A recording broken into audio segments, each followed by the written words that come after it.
بسم اللہ الرحمن الرحیم۔ جی سید کوئی قوم ہے، کوئی ذات ہے، یہ سید کس کو کہتے ہیں؟ دیکھیں بھائیو، سید لغوی معنی، یعنی اس کا جو لغوی معنی ہے ڈکشنری کے لحاظ سے، اس کا معنی سردار کا بنتا ہے۔ اس کا معنی سید کا معنی سردار بنتا ہے، بڑا جس کو کہا جاتا ہے۔ تو یہ کوئی ذات نہیں ہے اسلام کے اندر۔ ہاں ہمارے لوگوں کے اندر تو یہ ذات ایک مشہور ہے لیکن اسلام کے اندر اس کا کوئی ذات کے ساتھ کوئی عمل دخل نہیں، چونکہ رسول اللہ صلی اللہ علیہ وسلم نے کئی جگہوں پر لفظ سید کا استعمال کیا ہے۔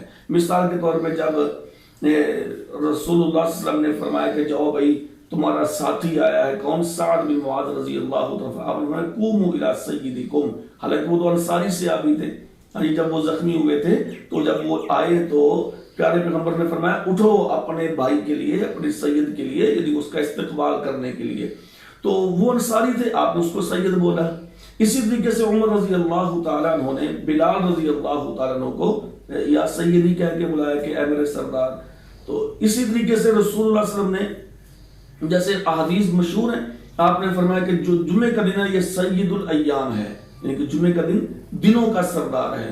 اسی طریقے سے آپ نے فرمایا کہ ہم امیر حمزہ رضی اللہ عنہ کے بارے میں کہ یہ سید الشہداء ہیں۔ اسی طریقے سے آپ نے فرمایا کہ انا سید ولد آدم، یعنی کہ میں آدم کی اولاد کا سید ہوں۔ تو اسی طریقے سے یعنی کہ سید جو نا یہ کوئی خاص ذات کے لیے لفظ استعمال نہیں ہوتا۔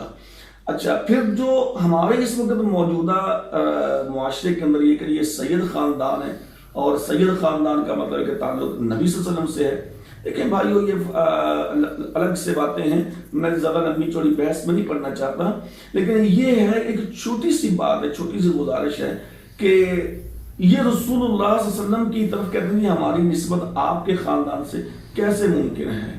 لیکن رسول اللہ صلی اللہ علیہ وسلم کے بارے میں تو اللہ نے صاف اور واضح فرمایا کہ ما کان محمد ابا احد من رجالکم ولکن رسول اللہ خاتم النبیین۔ ہر آدمی آج پڑھتا ہے آج کل کے دور میں تو ختم نبوت کے حوالے سے، اس میں اللہ نے کیا فرمایا کہ میرا نبی محمد صلی اللہ علیہ وسلم مردوں میں سے کسی کا باپ نہیں ہے۔ مطلب کہ مرد ان کا بیٹا کوئی ہوا نہیں، اللہ نے بچپن میں بیٹوں کو فوت کر لیا۔ تو جو مرد ہوگا شادی ہوگی، آگے اس کی پھر افزائش نسل، آگے اس کی اولاد ہے، پھر وہ آگے ایک کاسٹ چلتی ہے، پھر وہ آگے ایک قوم یا قبیلہ چلتا ہے۔ جب پیارے پیغمبر کی آگے نسل ہی نہیں چلی تو پھر پیغمبر صلی اللہ علیہ وسلم کے کہنا کہ میں ہوں کہ ہاں کہتے ہیں جی ہم علی رضی اللہ عنہ کے خاندان، بھئی علی رضی اللہ عنہ کے خاندان، پھر علوی کہلوانا چاہیے، پھر علوی کہلوانا چاہیے نا، پھر نبی کے خاندان سے تو نہیں کہلوانا چاہیے، پھر علوی کہہ رہا ہو کہ ہم علوی ہیں۔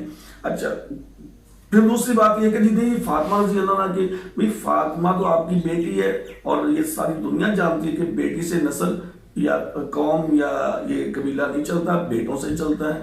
تو باہر کیا فکر لمبی چوڑی بحث ہے، اس میں پڑھنے کی ضرورت نہیں ہے۔ تو سید کسی قوم کسی ذات کا نام اسلام کے اندر نہیں ہے، یہ لوگوں نے اگر اپنے آپ کو بنا دیا ہے تو یہ آگے ان کی اپنی مرضی ہے۔